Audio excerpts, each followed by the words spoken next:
Ну, может быть, нечто среднее, совсем чуть-чуть.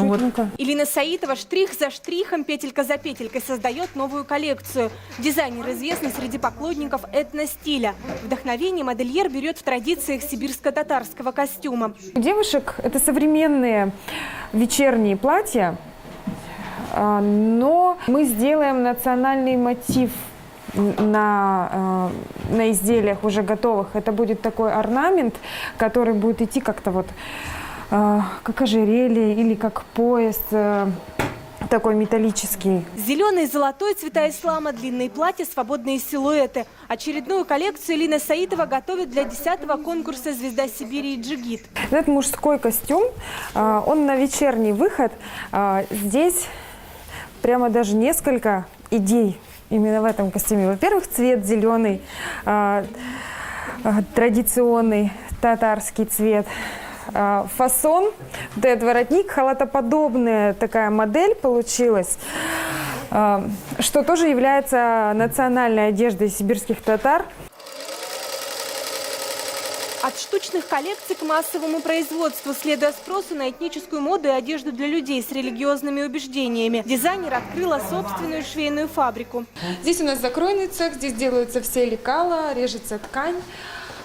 Дальше швейный цех, здесь все изделия отшиваются. Производство построено по принципу конвейерной линии. Цех рассчитан на 20 рабочих мест. Промышленное оборудование способно работать на массовые партии.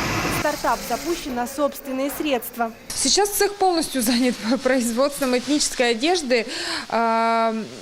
И это направление набирает, так скажем, обороты, и спрос с каждым годом увеличивается. И мы стоим, мне кажется, вот как раз с самого начала развития, большой потенциал, возможности развивать это направление в Тюмени. Спрос на рынке сформирован, но предложение скудное. Сегодня оно чаще ограничивается мусульманскими линиями сегмента масс-маркет. Качество нужно повышать, считает дизайнер. Илина Саитова сама несколько лет назад демонстрировала на сцене каноны татарской красоты, а теперь прививает их современной молодежи. Я считаю, в этом наряде можно спокойно пойти на концерты, на никахы, на различные праздники. Мне очень нравится такой стиль одежды, и в магазинах я никогда не встречал такого костюма. Готовую продукцию с фабрики уже готовы принять магазины Тюмени. А следующий этап в развитии бизнеса – собственная линия одежды. София Хайруллина, Марат Нигматуллин, ТНВ, Тюмень.